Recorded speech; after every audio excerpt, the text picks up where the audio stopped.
guys, welcome back to my channel. ఈ రోజు మనం two different types of noodles try చేయబోతున్నాం. ఒకటి వచ్చేసి king of fried noodles with oyster sauce flavour and ఇంకొకటి Phoenix noodles with chicken flavour. Let's go. రెండు నూడిల్స్ని నేను ప్రిపేర్ చేసేసి తెచ్చేసా. మీకు ప్రిపరేషన్ వీడియోస్ కావాలంటే నెక్స్ట్ వీడియోస్ చూడండి. ఫస్ట్ మనం ఫోనిక్స్ నూడిల్స్ ట్రై చేస్తున్నాం. ఇది తింటుంటే చూడడానికి చాలా కామెడీగా ఉంది కదా. దీని రివర్స్ వీడియో ఇంకా కామెడీగా ఉంటుంది, లాస్ట్లో పెడతాను చూడండి.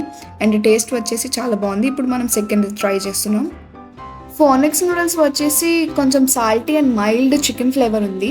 ఈ నూడిల్స్ వచ్చేసి ఆయిస్టర్ సాస్ కాబట్టి కొంచెం చైనీస్ సాసెస్ కైండ్ ఆఫ్ ఉంది. బట్ నాకు చైనీస్ ఫ్లేవర్స్ నచ్చుతాయి, సో నాకైతే రెండు నచ్చాయి. నేనైతే Phoenix noodles with chicken flavour first complete చేసేసాను. అది కొంచెం గ్రీన్ కలర్ లేస్ ఫ్లేవర్ వచ్చింది. నాకు ఈ కింగ్ ఆఫ్ ఫ్రైడ్ నూడిల్స్ కూడా చాలా బాగా నచ్చింది, బట్ నా పొట్టు ఫుల్ అయిపోయింది, సో నేను తినలేకపోతున్నాను. So that's it for the video guys. See you all in the next video. Bye, ta-da.